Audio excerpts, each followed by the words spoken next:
feeling.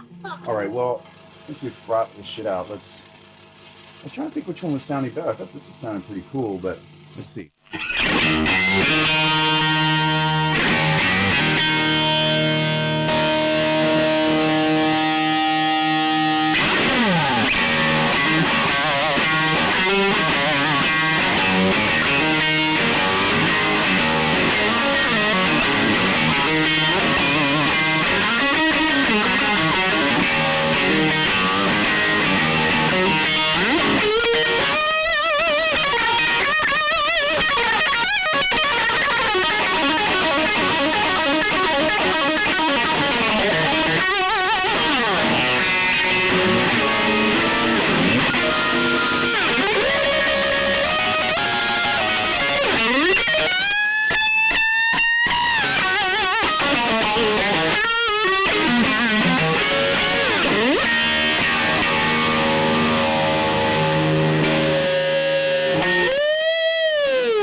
Leslie through the pickup is a good sound. Come on. Hey everyone, welcome to that pedal show. Dan here. Mick here. And Oh, Philip. Yeah, that's me. Yeah. Hello everyone. oh man, ladies and gentlemen, the magnificent Mr. Philip Sayce so here kind. today. Oh my goodness. Thanks, oh my brother. goodness. Wow. We'll just, Wow. Man. we'll just gently put these amplifiers on standby. Yeah. Boy, oh boy. What a That day. is something else, man. Good morning. And it is a good morning. This feels so unbelievably overdue. Philip Sayce is currently in the UK on tour, and we've managed to snag him for a few hours on his way from Cardiff to London to drop into that pedal show. Philip, welcome, and thank you so much. Thank you so much for coming in. Gentlemen, thank you for the opportunity and the privilege to join you today. I'm really happy to be here. I want to say a public thanks to Philip, but I'll share it with you guys as well. It was back in 2011 we first met. And Philip was over doing some PR in the UK for a record that came out back then. And we made a video at Mr. Kip's in Poole. That's right. Yeah. And you were wearing one of those, but it was green. I almost wore the green one today.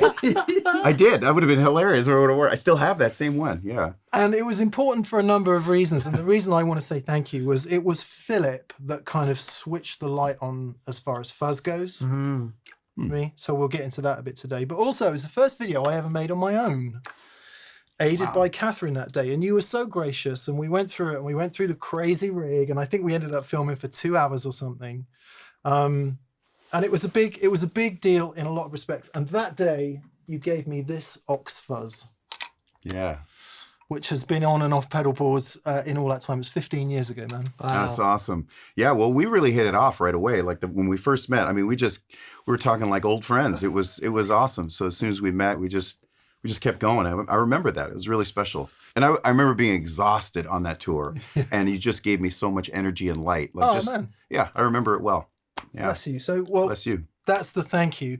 And obviously, one of the reasons Philip and I hit it off is because as you can tell from Philip's playing, if you haven't heard him before, those influences, Jimmy, Stevie, all of that stuff, it's just like, it's so magic to hear it done in this way. Like that. Ah, Wow. come on, man. So how are you, man? What's going on? Well, again, thanks for having me on board. I have to say, this space, I came in here today with Luge and Matt, and we looked around this room and went, holy shit, this is awesome. Like, this is dreams, goals. Like, this setup is badass. You guys have really got it going on.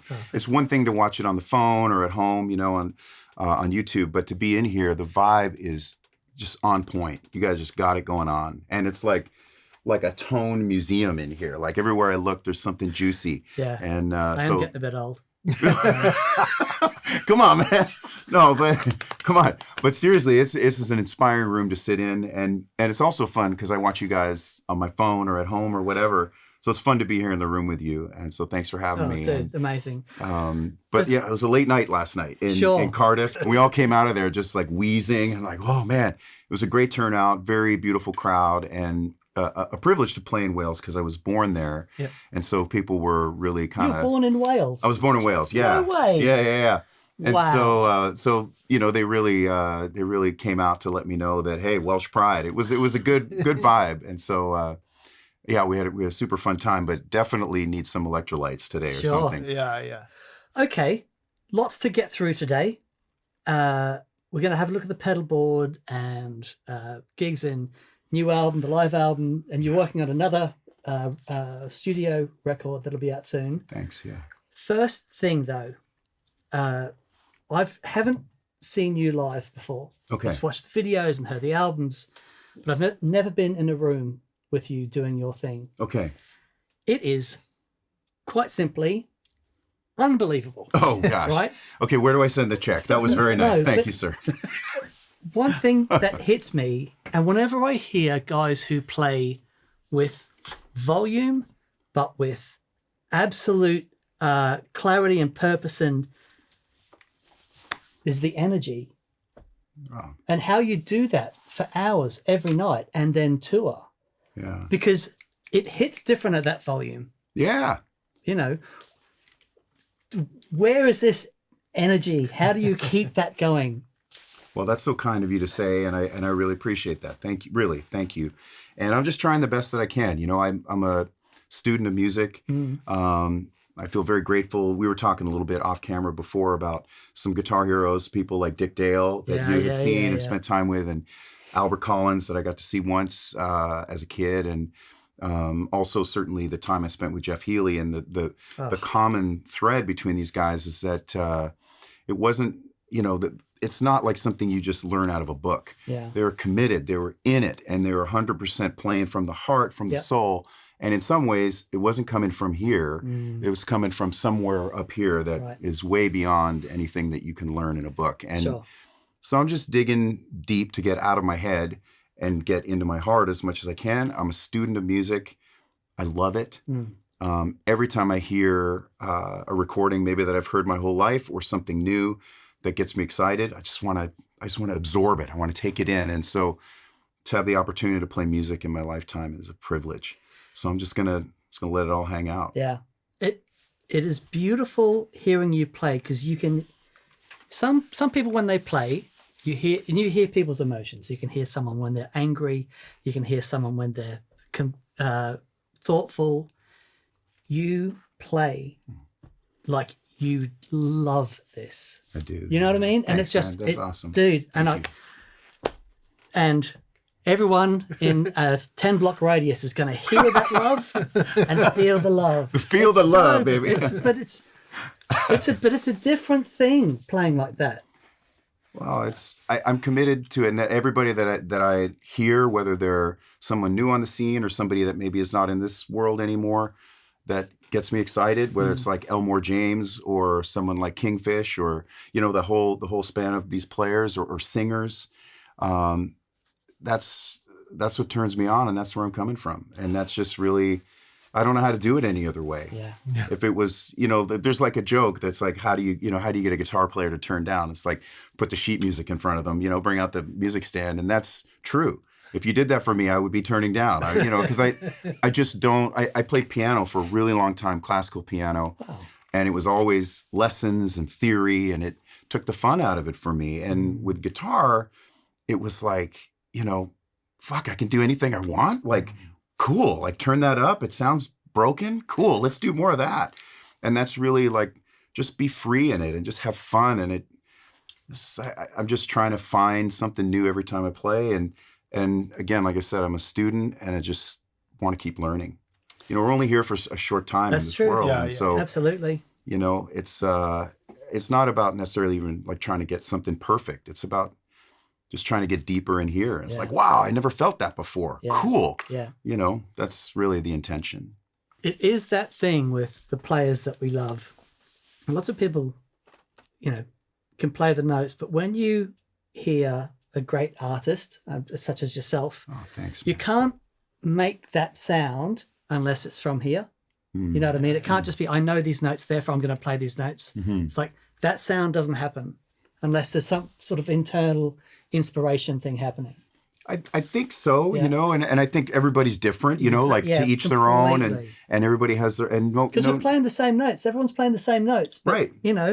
It's a different thing that happens. Like, and it's all valid. Like Completely. everybody's heart beats has a slight different rhythm. We all see the world slightly different, but to me, what's important about music is that it's never a competition.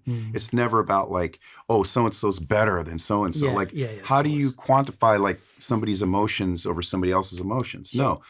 Like somebody who's been playing for 6 months could hit you and make you cry. Yeah. This is so deep versus somebody who's been playing 100 years. That's perfect. But, Yeah, sure. so I think it's really about, there's room for everybody to play and express what's inside themselves, because it's all valid, man. We're all breathing the same air. Yeah. How do you get to that place where you're playing what you feel? I think Is there a facility that you need to have to be able to do that? Or can you just... Because you can play the shit out of that thing. You know what I mean? But it's like... Technical term. Go and have a listen to Philip's new live album, Scorched Earth Volume 2.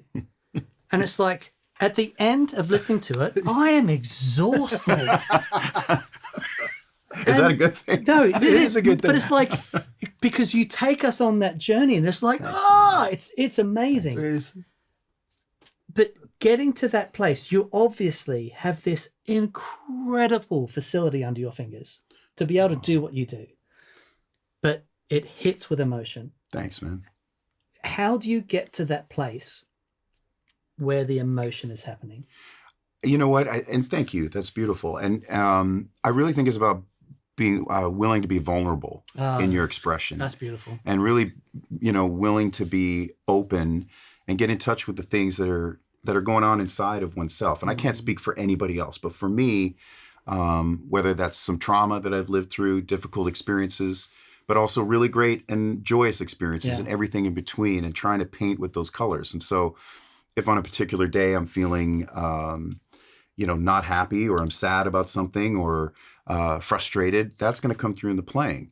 If there's another day where I feel like, wow, I just won the lottery, or I feel amazing, wow, and then I want that to come through and be. Sure. So I think being vulnerable in the playing, and but also like the more that I'm learning, I am understanding that the less that I know, right? So the more you learn, you realize the less you know. And so I'm just trying to stay hungry and try to keep learning, grow, do better, but also learn more about myself. And, as much as of a musician as I am a work in progress, as a human being, I'm a work in progress. And so, I do a lot of therapy work. I'm part of a men's group that meets, and we all talk about things that are important to us, things that are difficult, things that are easy, and whatever, all of it, and processing all the feelings. And so I think that's really part of what comes through in the art, whether it's writing a song, whether it's playing, whether it's singing, or relating to other musicians, is to hold space for others too, that have feelings about things, and say, like, if Mick, you told me about an experience you had, let's say, and you're saying this happened and I felt this way about it. I want to hold space for you to and then, share that. And then I want to hear that in your playing, I think that's really about being vulnerable. Sure. Yeah. And it's hard to do that because in a world where everybody has an opinion on what you do, or what you wear, or what you say, or what you eat or don't eat, or whatever, it's like, I kind of care less about that. And I think it has to start with like, what's important to me? Yeah. Yeah. What's the first and foremost, like, what is it that's important in my heart? And then try to get that through in the music. As you say, in the world that we live in currently, it's hard to even think about that sometimes. But I think we both know through conversations we have with people that it lands. It does land. It doesn't land with everybody, but it lands with the people it needs to land with. And I don't know, that's what music is about, isn't it? I think so. Any art, any expression, dance, whether it's dance or a poem or a, whatever, or even a great athlete. Not everyone's going to love that athlete, but they are channeling something, and they're in the moment, and they are being them 100%. Yeah. Happy days. Let's get into some sounds and some stuff. What is fascinating about Philip, when he picks up a guitar, just as we were about to plug stuff in and see it's all working. We'll explain what's going on in a minute. But, you know, you take the Strat out of the gig bag, you play, and it's you. It's just, it's you, right? And it just is. Can we build up the Philip Sayce tonal soup from there? Yeah, man. Well, what's essential? Well, what's essential is listening to music. You know, for me, I don't speak for anyone else. Music that excites me, artists, and anything really from an expressive point that excites me. So obviously, we're talking about guitars today, but that also includes vocalists because you can include that into your guitar playing. But you know, the people that have excited me the most in my, you know, you mentioned Stevie Ray Vaughan, Jimi Hendrix, the Giants, the Kings, and you know, and I also think about people like Jeff Healey, who I put on that top shelf along with you played with for a number of years. Oh yeah, and he was a supernatural being, you know, absolutely just crushing, and one of the greatest to ever play, and. But people like Elmore James I mentioned, or Hubert Sumlin, and I think Magic Sam, and just thinking about all these different players and the kind of sounds they got, and then wanting to infuse that into the playing, not to recreate necessarily, but to take the parts that I like about it. I can't play like Eric Johnson, but I can take some things that I love about Eric Johnson's playing. I can't play like Hubert Sumlin, but I'll take some things I love about his playing.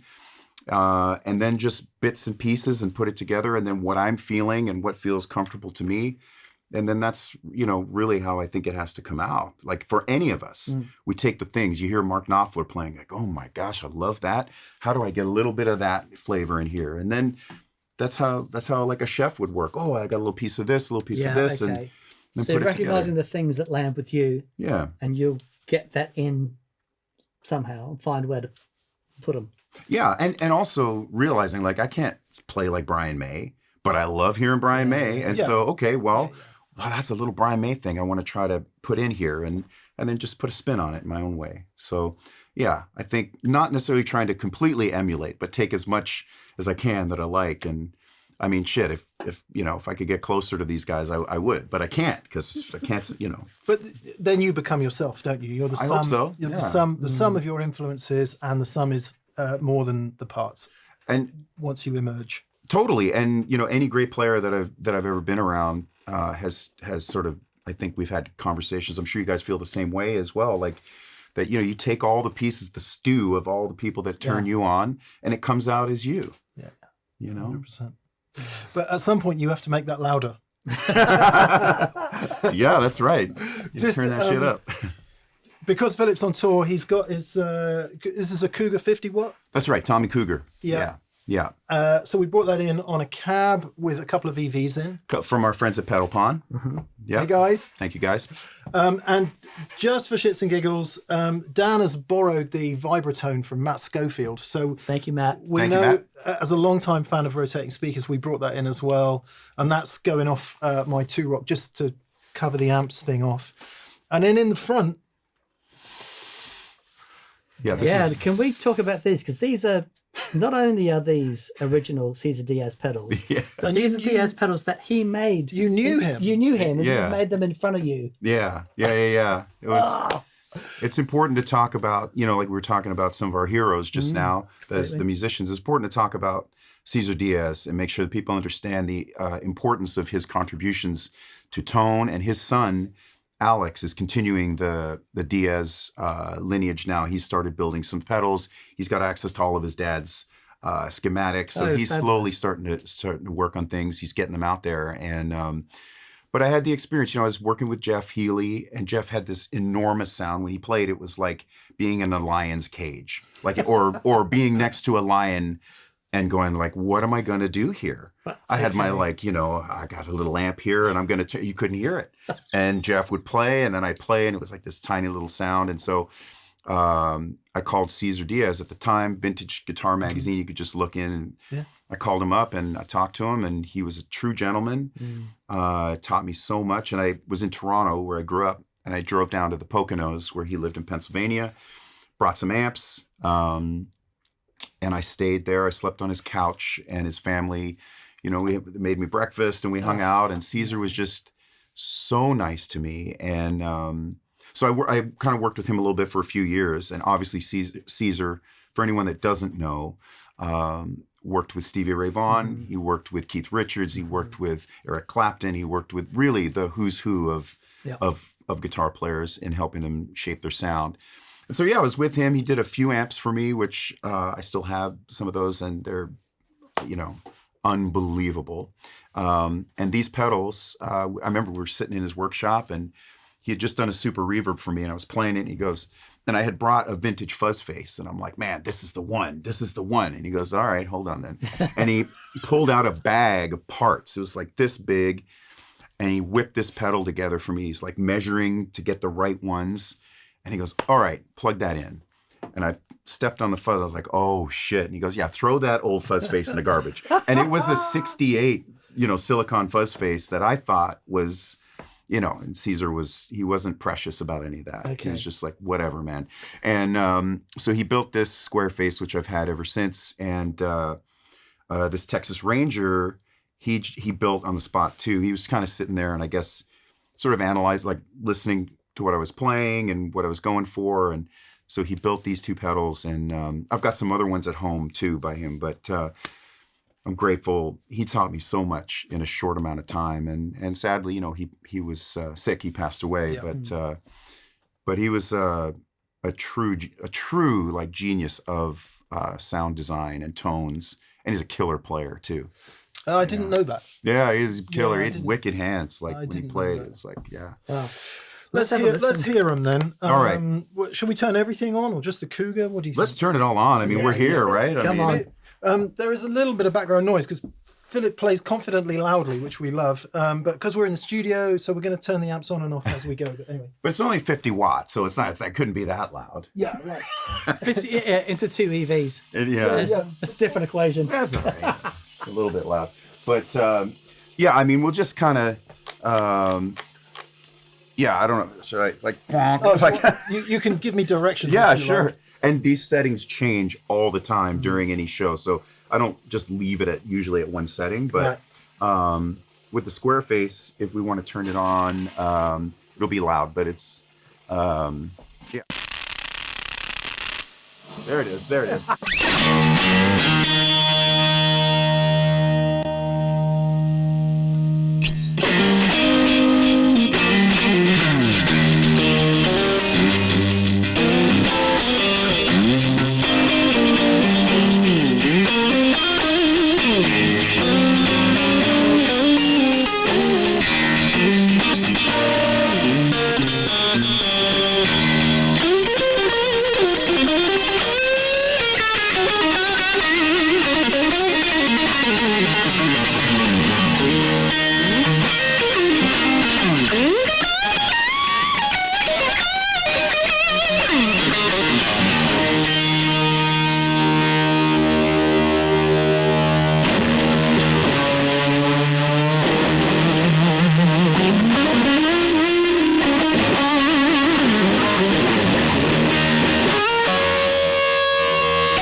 I mean, we can clean it up. I can get it to be way cleaner, but for now it's kind of on like, you know. And the screamer's on as well while we were doing that? No. The tube screamer's not on. I have it on the, Yeah. Yeah, because the tube screamer, the switches are a little funky, so I just run it through here so I can get it off and on quicker. But I've got it kind of gained out a little more, but it can get real clean and glittery, but for that kind of like fuzzed out sound, I like that. And it was cool to have the Leslie on with it. That's a nice treat. Philip gave me the best advice ever with fuzz faces. He said, turn the knobs up to as maximum and then turn them both back to the point where the sound of frying bacon disappears. Yes, that's right. That's exactly the words he used. Yeah. If you were going for a cleaner presentation of that, then what would you do? Just literally turn the fuzz down. I would just turn the fuzz down. Yeah, like the fuzz would be down, and then just work the volume a little more, and as always, and like whatever. I mean, you could go to like 10 o'clock or even lower. And again, with this setup right now, the amp is cooking hot. So maybe the amp would be cleaner and stuff, like just like straight into a twin reverb with that on. It's like glitter, super glittery. But oh, might be on.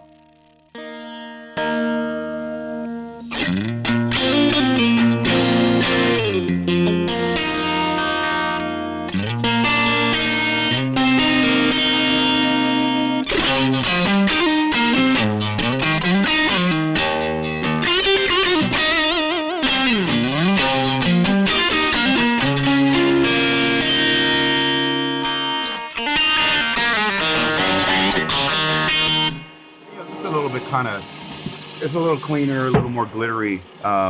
It's real nice for like lead stuff. I was kind of playing a little bit more just random chords, but for like lead stuff with that setting is just jumps out. It's like a killer sound.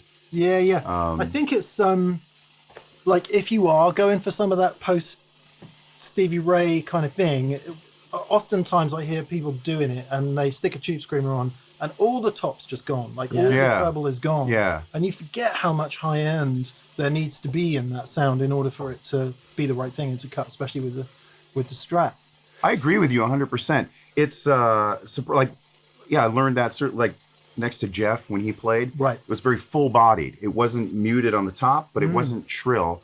Sitting in front of Albert Collins' amp that one time, I wish I could have seen Albert a bunch, but I saw him the one time and it was bright, but it was like, it was full spectrum. It wasn't like roll, some people are scared to turn the treble up, but it's kind of, the treble also works the amp in a certain way. Yeah, it's overdrive. It's pushing it in a way. And so it's like, you don't, my friend Ken, who created Fuzz, he had all these great sayings that I borrowed. And he's a good friend for a long time.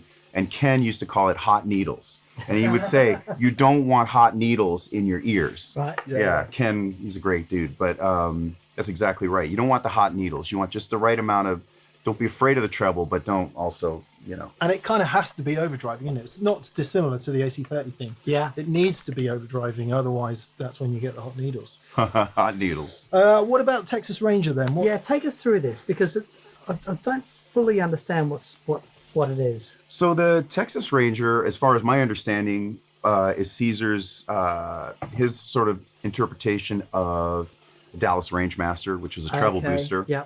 But he kind of created his own circuit with it. Has a low boost, mid boost, or high end boost.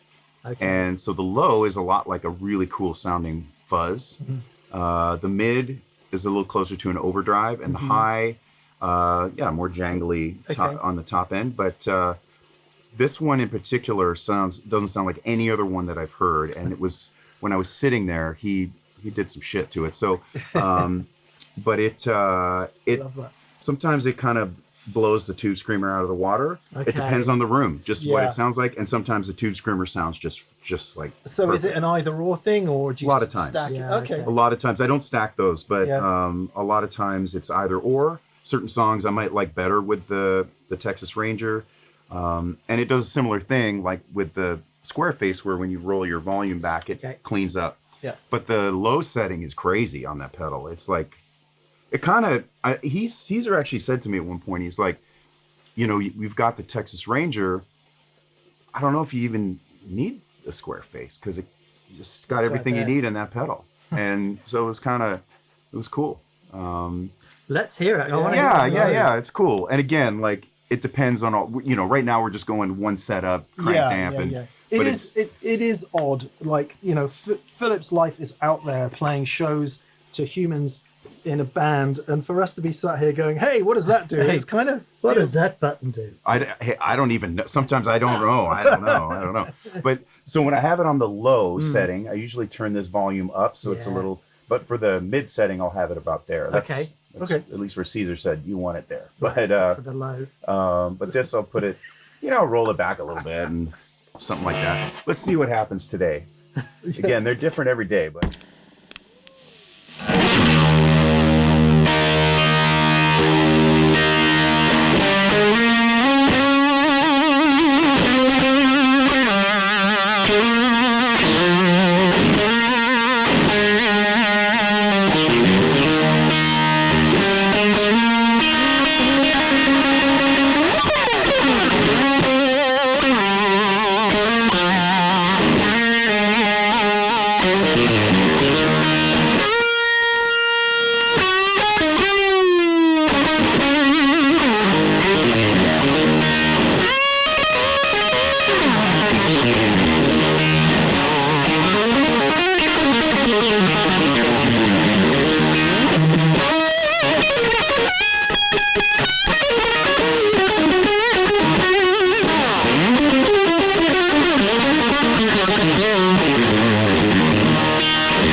So it does that thing, which is cool. Well, now we got a tune, but it's a crazy fuzz though, right? It's like standing in front of a bus Oh, come on, man. in a good way. What? If the bus goes under 55 miles an hour. Oh, yeah. Come on, man. It's, I know, obviously you can tell, but Thanks, guys. it is a tonic. It is a tonic in these days, right? In these days, to be moved by sound. You know, it doesn't happen every day anymore. Yeah, man. And far out. I agree. I mean, there's something that's like, for me too, just as a human being in this world, I feel a lot of things as we all do. Like the tone and the sound is like it's a form of therapy for me too. You know, it's like, Yeah. you know, having experienced things and also things that I live with every day. You know, it helps me to deal with certain things. Can I ask, where Yeah. did the hybrid picking thing come from? Because that is outrageous. Come on, man. You know what? A couple of different players. I mean, just watching people that I love. But thank you. I mean, I'm a big Mark Knopfler fan. And so watching Knopfler closely, and sort of a lot of times I'd see his fingers kind of planted like this, and he'd be going like this. That thumb. The thumb, I remember right? the thumb. Totally. And so I always loved that. Always watched him, and I love his playing and phrasing and tone. So I kind of got a lot of stuff from watching him.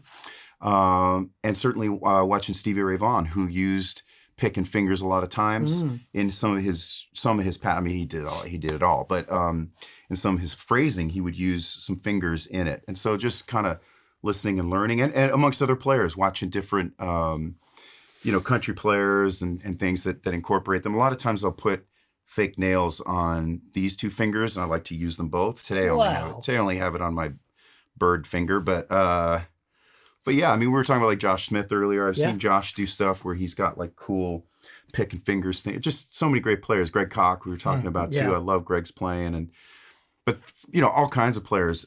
Freddie King, I love a lot too, who would have, you know, thumb pick and finger and like playing like that. So, or Albert Collins using his, you know, thumb and finger. So just trying to incorporate ways to get the fingers going too. Yeah, which is fun. I love that. I hadn't noticed the nail. Oh, is that a new thing or? Yeah, I mean, because just, you know, from doing that, I just was blowing nails off all the time, and then I'd be going for it, and there's no nail there, so I'd be getting like kind of the flesh, which is cool too, but different tone, and so I usually have them on both of these, but for now I've just got on this middle one, and it just you know, it acts like another pick, and it's nice on some other things too. I'll show you after. There's like some things where you can kind of strum with it, and it just has a different tone. You know, it feels nice. I was thinking about trying to, because this, you know, you had to glue these on and shit, and sometimes they fly off or whatever. But I was starting to think about maybe trying some like metal picks, like Freddie King. So do like a thumb pick and like a, you know, get this going. So maybe I'm gonna start looking into that. Mad. We've started a challenge with thumb picks and stuff, and it's like it's a whole other world, right? Oh man. Yeah. Well, it's like first thing you notice, you start digging through your pick guard. So Philip tends to wear away this spot above the neck pickup there, and if you look at Philip's, is it fair to say your number one guitar, Mother? Mother is, sure. And that area one there too, is really shine a light behind it. It's like just really gone. Matt, actually, maybe that's a good time to tell us about your Strat today. Thanks, guys. Yeah. So, and actually, I'm excited to talk about Big Daddy here, but you guys have some nice guitars here too. I know your audience knows about them, but wow, to like pick up your guitars and hold them, and your new special baby, like wow, really cool. This is Big Daddy. And Big Daddy is named after my dad. She's named after my dad. It's a 1963 Strat, and just the biggest, baddest sounding Strat. Mother has a slightly different voice. She's just not better or just different. This one it's like just a huge sounding guitar. And when I first played it, some friends helped me get it. It took a long time. I wasn't able to afford it at the time, and then it sold to someone else. 10 years later, it came back around, and my friend called me and said, there's a guitar that's for sale that I thought of you for some reason. He had no idea I'd played it. And I was like, holy shit, that's the one. And it was affordable because it was all black except for a little ring of sunburst, which still you can see here. And so collectors didn't want it because but you played it and it was like, this thing smokes every, that's $100,000 guitar there. This one is a lot less, but it sounds it's just had the sound. And so I'm like, I'm in. So I sold a bunch of stuff to get it, and I'm grateful to have it. It is amazing how ostensibly you can have the same guitar lined up, and one would just go, "This is a powerhouse." Oh yeah, man! You know it. You know it. Absolutely. You know it. It's incredible. Yeah, it's and it's a privilege to own an old guitar. I don't have a ton of them. I've got the 263 Strats, which I'm thankful for, and I'd love to have more, but I gotta, I guess, work longer hours on my paper route. But I'm grateful to have what I have. But you use them. I mean, look at it. So the physicality in Philip's playing takes its toll on the guitar, and they're doing what they were supposed to do, right? I'm trying my best. There's a lot of merit in that. To wit, if you have a look at the nut, it's I know, it's lo-fi. Philip goes through nuts pretty quickly.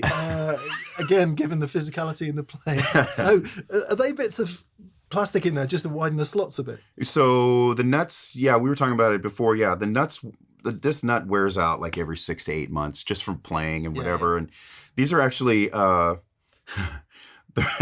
This is part of the wrapper off of a protein bar. So I just, because otherwise they're just rubbing on the frets. So, and I've done the baking soda super glue trick and it's already worn through it. So, so this is these have been hanging in a little while. They're Aloha protein bars. Okay, so they're delicious. You know what to go and buy, kids. I love it. Dan, I think our new mission in life is to prove to the good humans out there, like whether it's Seth Lee Jones or whether it's Philip, look, just do whatever works. Yeah. Stop worrying about it. Just do what works. Yeah. Comes out. And what works is a 1963 Fender Strat through handmade Cesar Diaz pedals through just two unbelievably awesome sounding amplifiers. That's what works. Well, and decades of really incredibly hard work. Yes. It's only that, people. Is there anything unusual about the way your Strats are? Thanks for asking. I mean, really, I like to put big frets in. Yeah. Because most of my vocabulary in playing, a lot of my vocabulary is string bending. Right. And so I want to try to set myself up for success. When you're bending with a, tiny frets, that wears your hands out, like not in a good way. You can start, years ago, I had a guitar and I was bending really heavy strings, 12s or 13s, because, you want to try to have strings like Stevie, but, and the cartilage was actually going sideways out on my fingers. And it was like, I'm not going to be able to use my hand. And I was 17 at the time. And so I found out that, you could put bigger frets on and it helps. Are they 6100s? These ones might actually be 6000s. Oh, wow. Okay. So, and these ones are stainless steel because I get them refretted. Yeah. Otherwise, they're once a year and it's just too much on the veneer board. Yeah. You haven't changed the radius of the board though. That's still original. Okay. Yeah, that's original. And otherwise, just old pickups and 63 stuff. And I think everything other than that is, I think even these are still the original ones, the tuners. But it's because of the wear on it from playing. Yeah. Right. And we had when Seth Lee Jones was in a couple of weeks ago. Yeah. And it's the same thing. And you've got that certain grime and funk in all the right places, but you can't replicate that. You can't go to the custom shop and say, hey, I want a guitar that looks like it's been played. They're not going to give you anything like this. No. It's real. It's just so cool. I mean, there's all kinds of blood and boogers on here. So, they're not going to, they're not going to give you that. But DNA. Yeah, but also bad aim. Like, or whatever. But these are also like tellies and Strats are like boat oars. Yeah. You can chuck them down the stairs and hit people with them and whatever, but they still keep going. But again, like I said, I'm really grateful to have this instrument. Yeah. Can we just talk about amps briefly? Yeah. So we've got the 50 watt. I'm sorry, what's Cougar? Tommy Cougar. Tommy Cougar. Yeah. Sweden, right? That's right. He's the man. Yeah. He's the man. And you've got also a 100 watt here. Yeah. as well that you're touring with. Yeah. What are the amps that you use at home? Like if you're going to do an album, Yeah. what do you take to the studio with you? Thanks for asking. Yeah. So I bring these amps, Yep. although this amp I just got 2 weeks ago. Tommy made it for the tour to appease the volume police. Okay. You know, the guy with the dB meter going, this is 101. You got to turn down. Like, yeah, whatever. But I'm kidding. But, you know, we want to work together. So I have a number of amps by Tommy Cougar. Mm-hmm. In my opinion, he's of the finest amp designers alive in the world today. And I'm really love working with him, grateful to work with him. So I'll bring those to the studio. I have a super reverb that Cesar Diaz had done for me years ago. A couple of super reverbs by Cesar. One of them Tommy helped to work on a bit. As well, another Cesar Diaz amp that is amazing. It's one of the ones he built into a Princeton reverb. Oh, wow. And it's like his CD 100 design built into a Princeton. And it 10 just... inch or 12 inch? It's got a 12 EV in it, but a lot of times I'll just run the head into a bigger cabinet. Okay. And that amp is crazy. And what else? Yeah, mostly like old Fender stuff like that. I experiment with some other different things here and there. But for the most part, it's usually those Tommy Cougar and some Cesar Diaz amps. And the way you set your amplifiers up, so it's fascinating before just listening to you dial the amps in. And especially with the Vibratone. And you're so sensitive to get the gain in the right spot where it's sizzly and it's reactive to what you're doing. Right. But not compressed to all, you know, there's still room for your with your thumbnail for it to go bah. Right, You know what I mean? right. Everything, not everything's coming out at the same level. You still have a dynamic there with it. Yeah. But- That's what I'm trying. Yeah, for. yeah. But what are you looking for when you're setting an amp up like that? I think it's finding exactly what you just said. You want to get a little grease on the wheel, right? You want to get a little juice up in there. So feel okay, that's fun. But you don't want it to be at the max of its headroom. Sure. You want the still, like as you said perfectly. So you've got places to go. Got places to go, especially if you're going to kick on a fuzz that's on full or whatever. You know, you need it can take it. And also, I think making sure that the bass is a really tricky one. Finding the bass so it's not clouding the tone kind of overall, but also not too much of it out so that your tones get skinny. Yeah. So it's like finding the right spot with that. Same with the treble. Getting enough treble up so that maybe it's pushing the amp a little bit, but not zingy and hurting your ears. Right. And sometimes like just listening to the pot and the taper of the pot without even playing, just like as you hear it starting to open up, right? I've heard you do that before, and you were just listening to the noise in it, and you're finding a spot. Yeah. It was like, oh, wow, that was amazing. You can just kind of hear, because not all pots are the same, right? So Yeah. one amp might be on 7, the other amp might need to be on 9 compared to where the taper of the pot is. So I think just listening to where the hiss is. I mean, you guys, I'm sure dial in. I mean, look at all these beautiful amps. So you know how to dial in the tones, but I thought I did. But no two amps are the same. No, right? you know, exactly Yeah, right. It's exactly right. There's no generic setting for twin reverbs are all set like this. You know, it's. Did you ever get into Marshalls, Philip? Oh yeah, big time.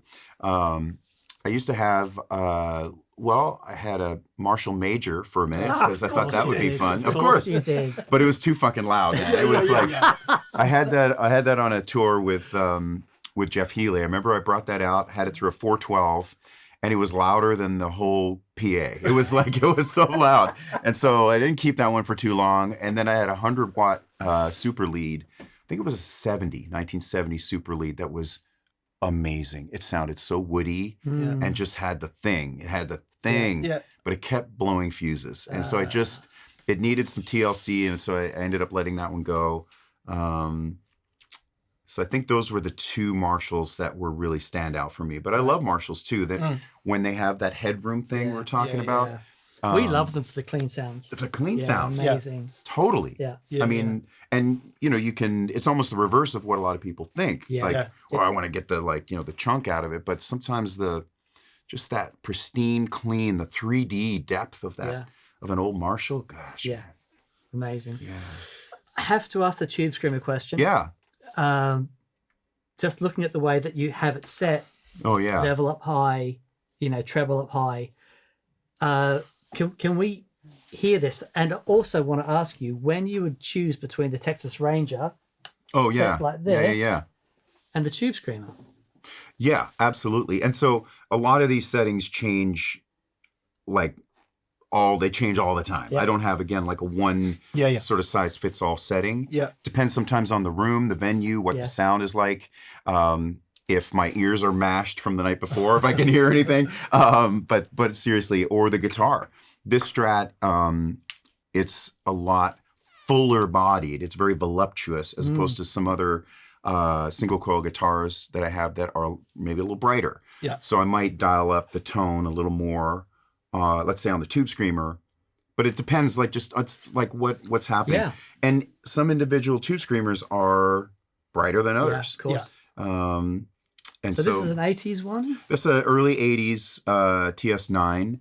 And I swap it out with this one here, which is a early 80s 808. Sorry, And look at this. I know it's been at the bottom of the sea. It's like walking into Analog just- Man's place, isn't it? And you see these every. I'm going to set the tone all the way on, and I'm going to break the knob off You know so what? no one can touch it. The airlines did that. Yeah. Oh yeah, they love breaking gear. Oh, man. Yeah, the That is airlines wild. are like, cool, vintage 808. We'll smash that shit for you. Yeah, I got to the gig and thought, well, I guess it's set where it's set. That's what it is. And this is in the loop. I keep it in a Turning loop. off. Yep, okay. Yeah, because great. there's the buffer in it. Yep, Sometimes I like what it does to the fuzz. Sometimes I don't. sure. So it gives me the option. And also these switches, as we all know, are not always. Yes. Sometimes they work. Sometimes they don't. So, and sometimes these work and sometimes they don't at the moment. And this is a very DIY pedal board. I love it. It's so cool. It's a piece of plexiglass that I bought at a place in Santa Monica, just down the street from where I live. It's purple plexiglass, and just tape the shit down and let's go. Because I got to change batteries, right? So Yeah, right. So you have all of that stuff running on. yeah, everything's running on batteries except for the Mega Vibe, the Univibe, and the delay, the Line 6. But Okay. Let's have a Let's listen hear to the yeah, TS9 then. the TS9, yeah, and we can See what we got going on. if I don't know, depending on how much time we have, like. Dude, Yeah. we got as much time as Well, you've got. Thank This you, my is friend. freaking wild. Oh, thanks for being so hospitable. I appreciate it. It's blown my mind. It's man, absolutely come blown on. my I'm mind. pleased, Daniel. Oh, Thank you. Pleased. No, I'm grateful that you guys have me on board today. And but we can hear the 808 versus the 9. yeah. Amazing. Because I do swap them out. Some, Right. Tuesday sounds different than it did on Sure. Monday. So, so the Tube Screamer, I don't know. I don't know if this is the perfect setting for now, but I'll roll that back. Usually I'll run the level up so it hits the front end of the amp pretty hard. And the drive anywhere from, about here to 12, maybe by the end of the set for extra feedback, it'll go there.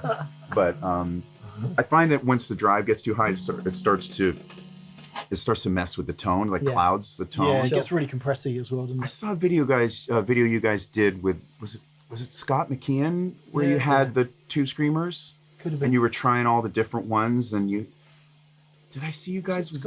Was it with Scott? It was. I There's thought it was. There's an old one that we did. Yeah, we lined them all up. We had them all. Yeah, you had like a 10, 9, and an 8. Yeah. And I remember you had that going on where the level, I think, was up and the drive was down. That's exactly, I mean, we don't know, we weren't there, but I think that's how Ray Vaughan used to run Tube Screamer, and he's my favorite Tube Screamer tone. So, Right. Anyway, so it sounds like if I was going to play a riff or something from a song. I just gotta tell you, this is Leslie thing. I'm gonna have to update and bring the Leslie out again. It's the best. I knew you'd love it. Oh, you fucked me up now, man. I'm gonna. You know how much that's gonna cost to ship that thing on a. You You take this one. Oh yeah, Take this yeah. one with you, and Well- I'll pick it up when you've finished. Oh, But you're take so it, kind. Take You're so it. kind. Seriously. We got to talk to Luge about it. He's gonna Okay. hit me with a taser. He'll be like, I don't think so, bro. But it's amazing, right? It's absolutely amazing. It's the best. It is the best. I just love it. Okay. So if I was playing like a Does it bother you whether the Leslie? Would you prefer to have it on or off, or it doesn't matter? Well, whatever. Whatever you would Whatever prefer. you want. Oh, fuck, I don't know. I mean, let's try it on.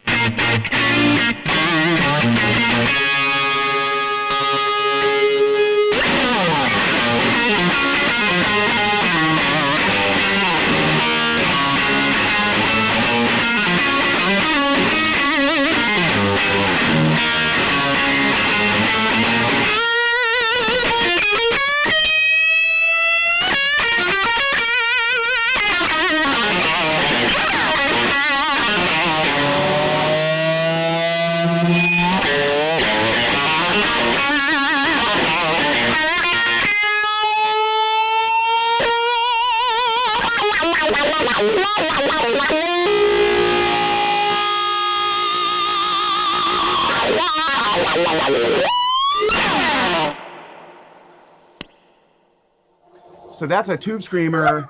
Oh, come on, man. It's That's cool. When kids in 1950, whenever it was, 56, God. 57, 55, heard rock and roll for the first time, I think I know what they felt like. Yeah, Oh, completely. man, come on. Because it's like, it's so arresting and it's so exciting. Don't get us wrong, Dan and I have sat in front of many a cooking guitar amp on the end of many a fantastic man. guitar player, right? Oh, yeah. But You can't not be moved by that. that's what it you is. You can't not be moved That's by rock that. and roll, thank you. man. That, That's rock and roll. Well, I mean, it's kind of, I'm in a bit of a weird like angle here. I can't get the things, yeah. but I've got to hit myself in the nuts. But it's like a little like kind of, but I'm trying to get some grabs while I'm here. But you guys, thanks for being so supportive.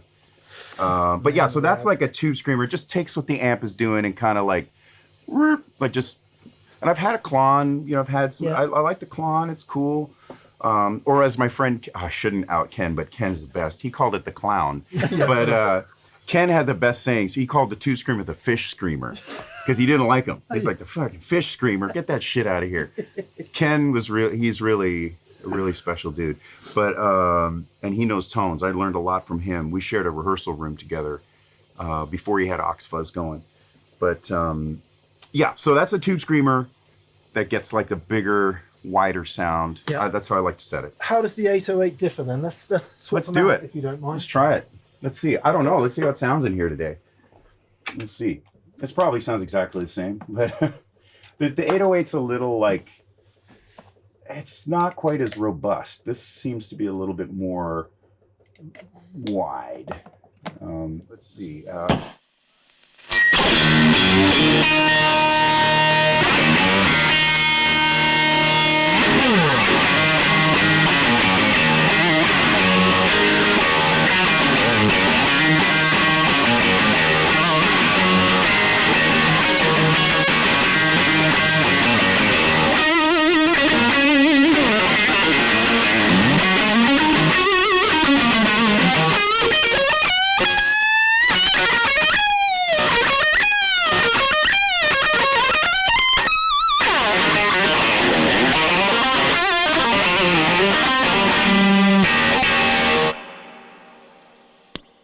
Cleaner, you know what I mean? It's like, it's a little clearer, a little more like Yeah. Yeah, So it is. that cue of the mid range is a little, Yeah. little tighter. Without different. doubt. And I just want to hear the Yeah. Texas Ranger set Yeah. with the mid position. Make sure that's off. Okay, so this I could play the exact set, similar to what I just played, like.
of like when you roll it back, like on the volume, Yeah, kind that clean thing. cleans it up a bit. It does that in a similar manner to how a fuzz does it, right? Yeah, but it Oh, works. man. It's in the same neighborhood a little bit of like a good sounding tube screamer, but a little bit kind of wider almost. Yeah. That's killer. I mean, I'll do my best on the audio, right? You have to be in the same gotta be in the sonic room. space to really get what's going on here. And I know we said that so many times on that pedal show. People that have been to experience days, you know, because you've stood in here and you've heard it. And if you've stood in front of Philip at a show, you will know. It's something else. It's something else. This is the reason that when people went out to gigs and heard guitar players like you, they went, that's what I'm going to do now for the rest of my life.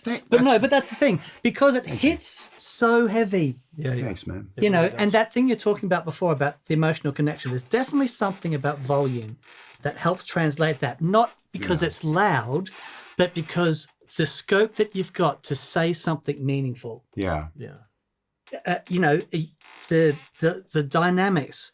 When you want to just go, you've got the room to do it, but then you can bring it down. Yeah. You can't do that if all you've got is this. I agree. I mean, can you imagine? Like, I mean, if like the true masters of controlling that kind of volume, like to have seen Hendrix would have been nuts. I think we would have just all melted, right? Like, I mean, that kind of control and power. I never got to see Stevie Ray Vaughan, but from what I understand, that kind of volume and power to be, you know, in that control, like you're talking about, and or somebody like maybe Richie Blackmore back in the day playing at that volume, but that control. When you said about the major, that was the first thing I thought about was, can you imagine Purple? Can you imagine just being stood in front of that? It'd be crazy. Yeah. And they were in control of or Van Halen, seeing Eddie Van Halen at that time, those crank Marshalls, like it would have been crazy. But interestingly, with a dynamic like that, you also, the rest of the band has to be able to rise to that. Oh yeah. You know, it's when you hear those great drummers who, when the guitar starts laying in, they can bring it, you know. Man. That's for sure. Yeah. And, you know, I'm really thankful, you know, I've been playing the last few years. It's just an amazing band. And it's a gentleman named Sam Boley, who plays bass, and Brian Head, who plays drums. They've known each other for a long time, but Sam and I have been playing about 7 or 8 years now together, and Brian's been on board about 3 or 4, maybe 4 years now. And they both played with Dick Dale, and we were talking about Dick Dale off camera. And so, you know, when I plug in and I have like a row of 3 or 4 amps, they're like, turn it up. Yeah, turn it up. Like, it's not that loud, man. Dick Dale used to have a bunch of Showmans and a reverb tank hanging from the ceiling, and like, 72 or on his low E string or whatever, you know, and like, so, but you're right. Having bandmates that you can play with and play off one another and improvise and, you know, like take the pass, long pass, and then they throw one back and, you know, like play together and be responsive in the moment is very special. And Sam and Brian are, they're good friends, but also killer musicians. So real thankful. One thing I think I noticed there, I don't know if you got this, but Philip, when you're digging into the low strings and playing a riff, you get this natural squash that's happening because the amps are really cooking. When you then hit a single note further up the fretboard and do one of those amazing bends, it's almost like the amps kind of have more space to give that note, you know, like it's compressing less. So it kind of really blooms. Did you get that? Because one thing that can happen on Strats, any of you guys who play Strats will know this, it can all sound nice and fat and big, and then you head up the fingerboard, particularly if you're on the bridge pickup playing not very loud. It all sort of goes thin. Yeah, right. And one of the cool things about humbuckers and Les Pauls is it stays fat up there. Yeah. I think what's happening is the sort of force you're giving on the low strings is making everything kind of hunker down because the output transformer's going, whoa! But then when you take away that bass from it and you play up the fretboard, it kind of blooms again. Yeah, but that's also the way that you've got the amps set. Exactly. Just with dial in those amps in that point where it just hits that sweet spot exactly for what you need for the way that you play. Right. And I mean, you can only develop that after 1,000 gigs. You know what I mean? That's not something that you go, 10,000. okay, I'll just do this. Well, it's a work in progress. Yeah. I mean, ultimately, it's like I don't think you ever. I'll speak for myself. Like I don't think it's ever like I just you get there. It's always shaping and always working and always trying to. Oh, let's try this tube and see. Oh, this tube has more headroom and oh, this is different in V1 and like trying all the oh, this cable made a big difference or this battery sounds better or whatever. So it's always just staying open to the process and working on it. But and also things sound different every day, right? Depends on on the moisture in the air. Moisture in the air, or if it's a really hot day and everyone in the neighborhood has their air conditioning on and the sound is a little more brown that day, like it's it's all those things. Well, like you said earlier, how you feeling that day, Yeah, how you feeling? Before we hear the vibe and the delay, then slightly prosaic question about picks and strings, because the physicality with which you play, I think people will be interested to hear a little bit about picks and strings. Yeah, I just I've always liked the sort of Tortex picks.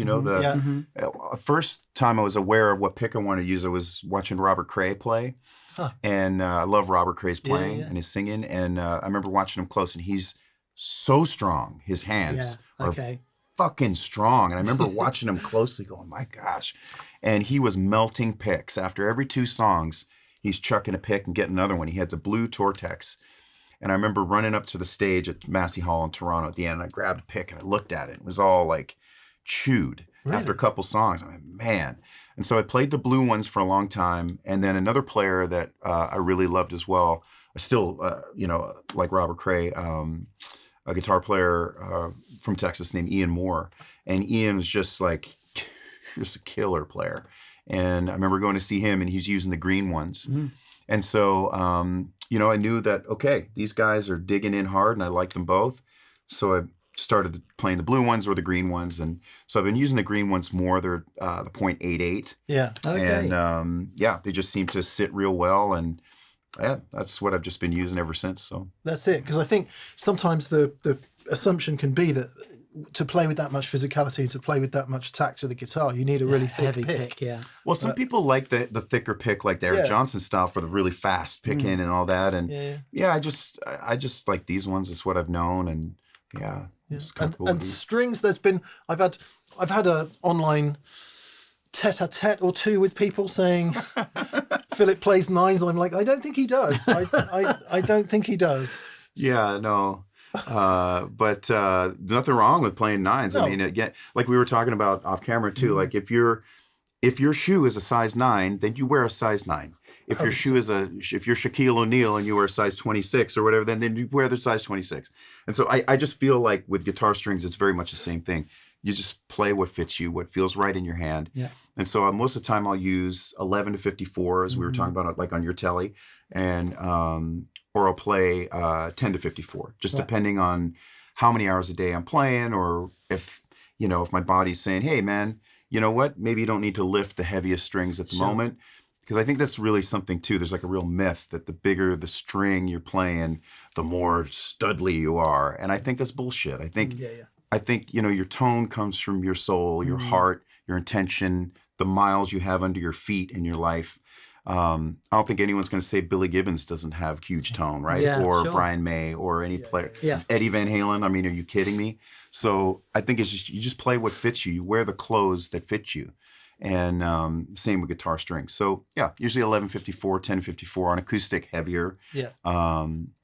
But and that's usually where I feel the best. And for longevity, I have used heavier strings for long periods of time. Right. And after a while, like after a bunch of nights, or if you're playing 3-4 hours a day, it's sort of diminishing returns. You kind of go for things, and it's like, wow, I'm sore, or I'm like, man, I want to play for the rest of my life. I don't want to like tell my friends I used 13s, but I hurt myself. For sure. But that the bigger string on the low E there, whether it's a 54 or whatever, important in E flat so that it retains the spank and all of that.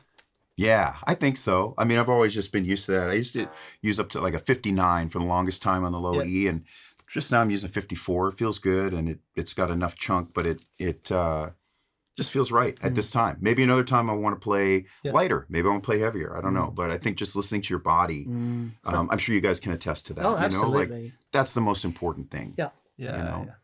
Yeah. I think also, like we said, like if you're at the gym and your friend is lifting like 400 pounds and you go in there and you like fucking blow out your elbow, like guess what? You're not lifting anymore. Yeah, no need to do that. Yeah. The last two things we'll have a listen to there. Oh no, we haven't heard the Octavio. We need to hear that. Yes, we do. Vibe, I think, will always associate with you, and so cool to see the DL4, because for normally carrying around a tape echo, or you carried around a tape echo Remember, for the longest time. Yeah, man. Oh, dude. Yeah.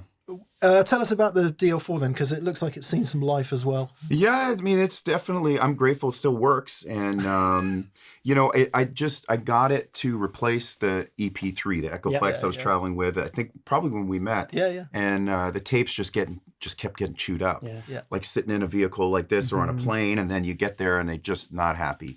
So the Line 6 was what was available, and it sounds really good, and I'm just used to it now. Right. And I like what it does. I mean, I'm sure there's like more hi-fi special pedals out there or whatever, but this is what I've known and used. I think these are fabulous. Yeah, it's great. And, you know, touch wood, hopefully it keeps working. And they did a great job with these. And the Vibe I change out regularly. But for the past little while, I've been using a Mega Vibe. But there's so many builders making awesome sounding vibes these days. Like many modern builders, they're just nailing it. So no doubt you have an original or two. I don't. I you don't don't? have. No because way. I always find that the old ones, the original ones, they really impact the sound from the Yes, end. completely. So I just kind of settled on these. I didn't like that much tone suck out of the end. Because the bypass in them's just Yeah. yeah. Oh, wow. It's a thing. Because Philip does have vintage versions of most other things. I thought. Yeah, I usually do. But yeah, that one I just, I think the first one I got was like a full tone one. And then I went to a Bob Sweet Ultra Vibe, which were... This one up. Do you have one? Yeah. Oh, the I do. Mojo Vibe. Amazing. He was a master of them. Ah, incredible. And then the KR Mega Vibe, you know, I've been using off and on for a long time. And as I said, there are some modern builders who are just hitting home runs right now. Yeah. Great builders. So Our Pedal Porn friends did a really nice one as well, which is, that's right. might be able to see up the back there. Can we? Please. Oh, we're gonna turn on the Mega Vibe. You know listen. what? Mega Vibe, Univibe, and Leslie at the same time. Come on. We're gonna be like. Come on. Well, I tell you what. I love it. We'll turn on the Cougar first, and then part way through, I'll turn on the. Oh, it's gonna be psychedelic in here. It'll be so much better. So this is just the Cougar for the minute, and then we'll Let's see. You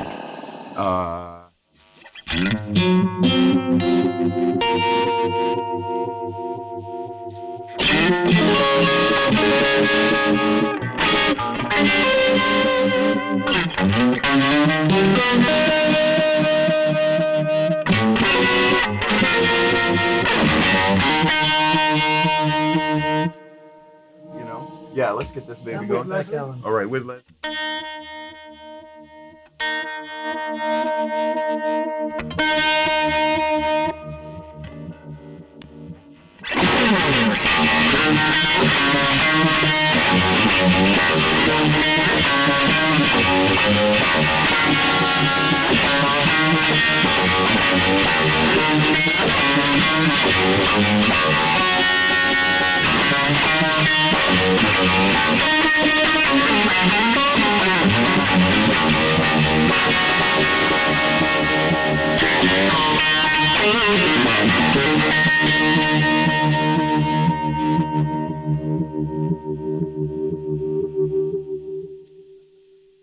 So yeah, I had the Leslie on slow for most of it, but it's cool. I just think that's a really haunting sounding vibe. It's cool. Yeah, yeah, it gets spooky, that one.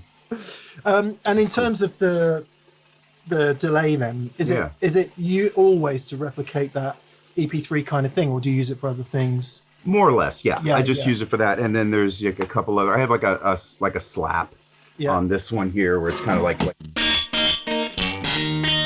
for that kind of thing, but it's mostly this, like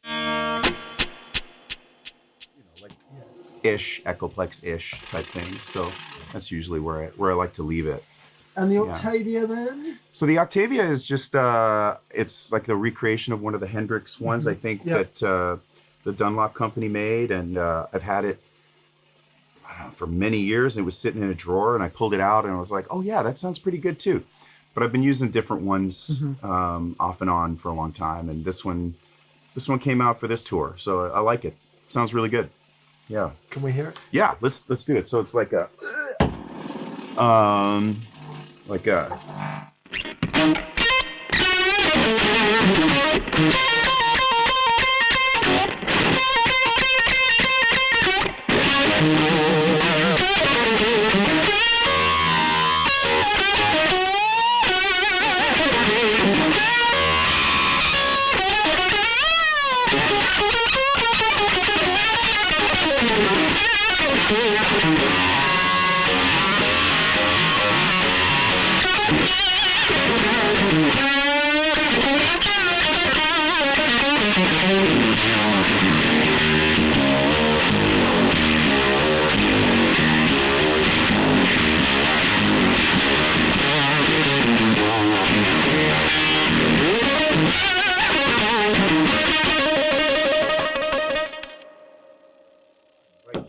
It does all kinds of cool shit. It definitely will piss off your neighbors. That's for sure.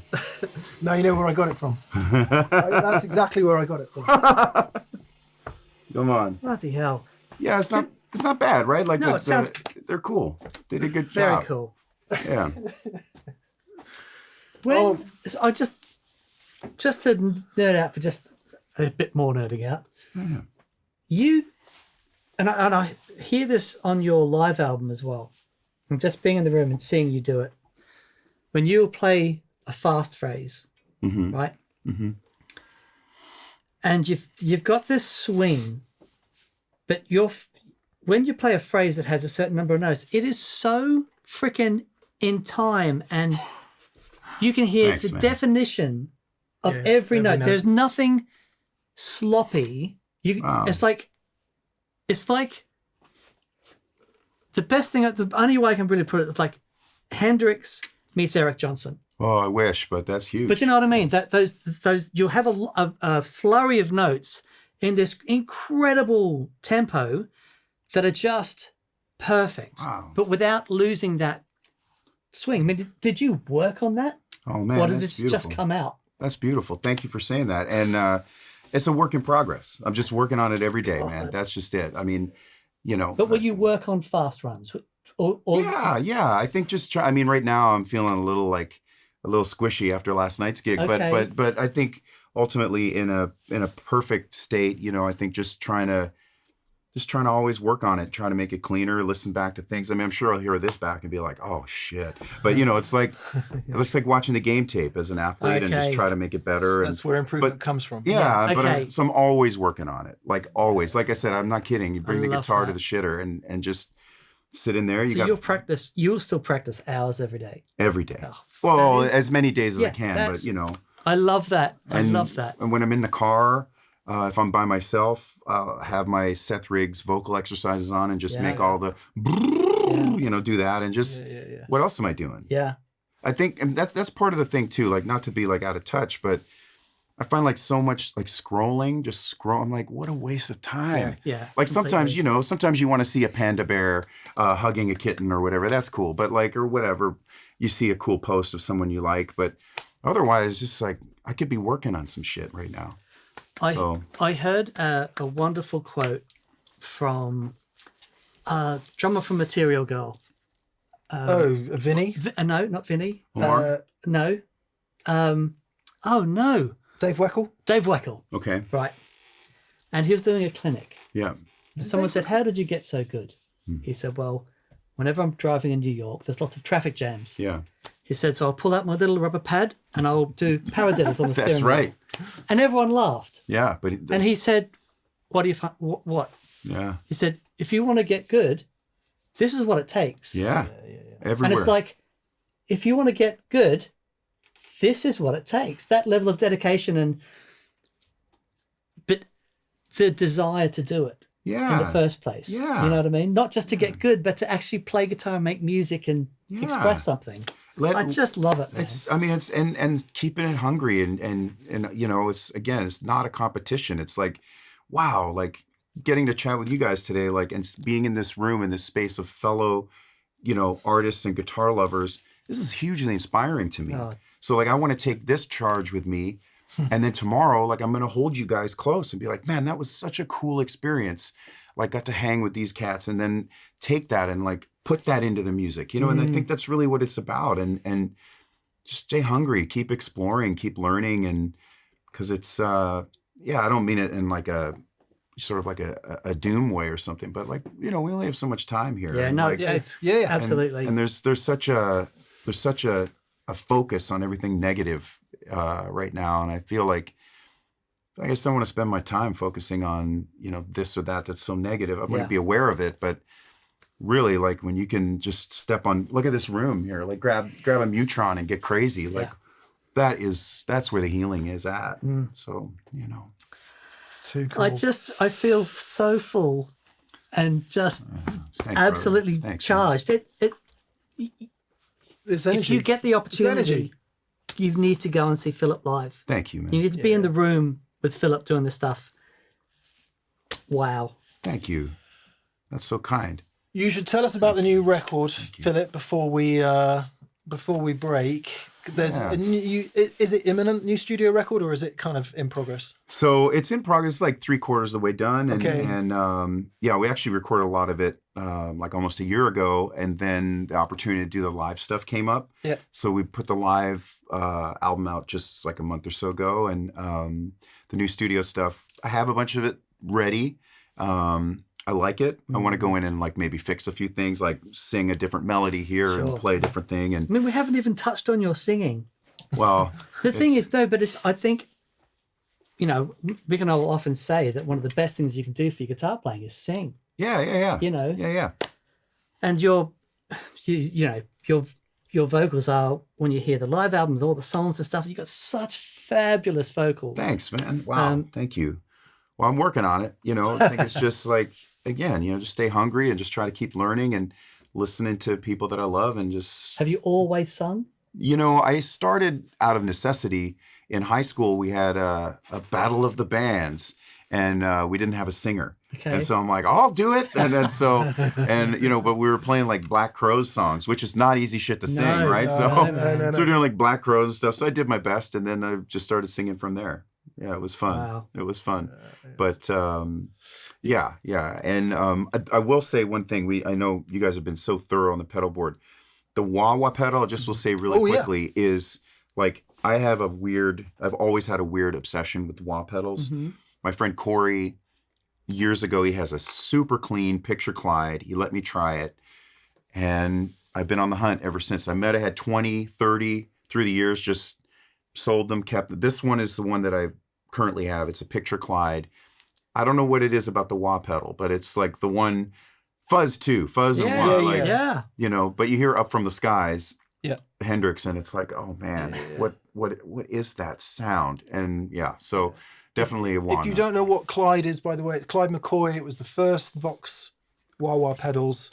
I'm not sure Pedal Cam can quite see it, but so those. Yes, Clyde McCoy was a trumpet player in the day, and they thought that the wah pedal was going to take over from the mute. Yeah. And they said, well, get Clyde McCoy on board, and that's how we have that. And so weird. And now they're just, I've seen some for like $10,000 my on Reverb. Wow. Like it's wah wah. It's right, womp womp womp. Yeah. So that's it's a super early one, you said. that's a super early one. Yeah, one of the very early Picture Clyde that I'm grateful to have. I actually bought it. It didn't have a bottom plate, so it was totally affordable.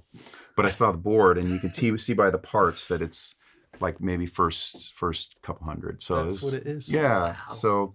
Yeah, but again, always a work in progress. I might like a different one next week. So, Okay, go to philipsayce.com.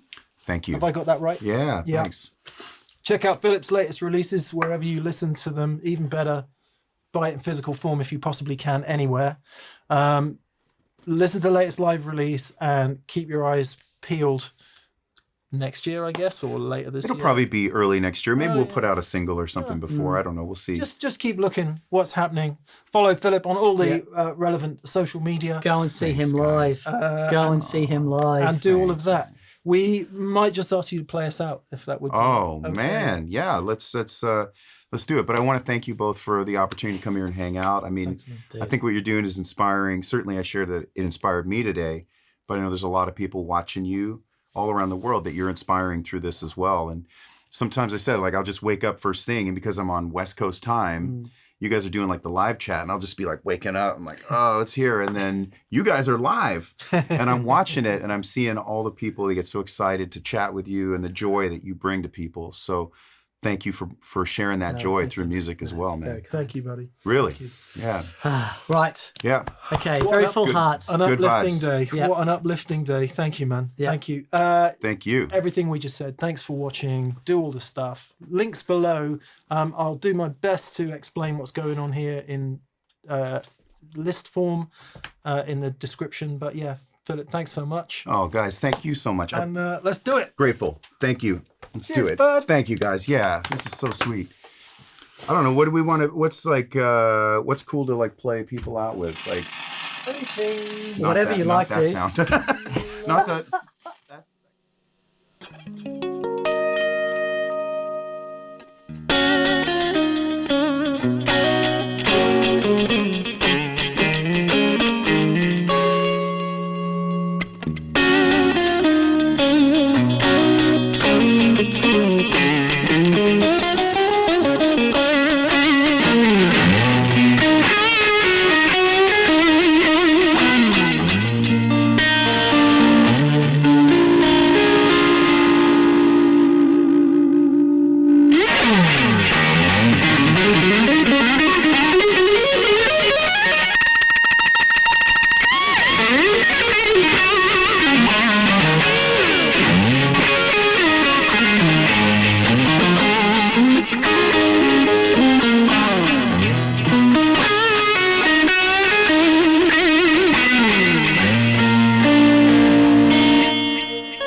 Yeah.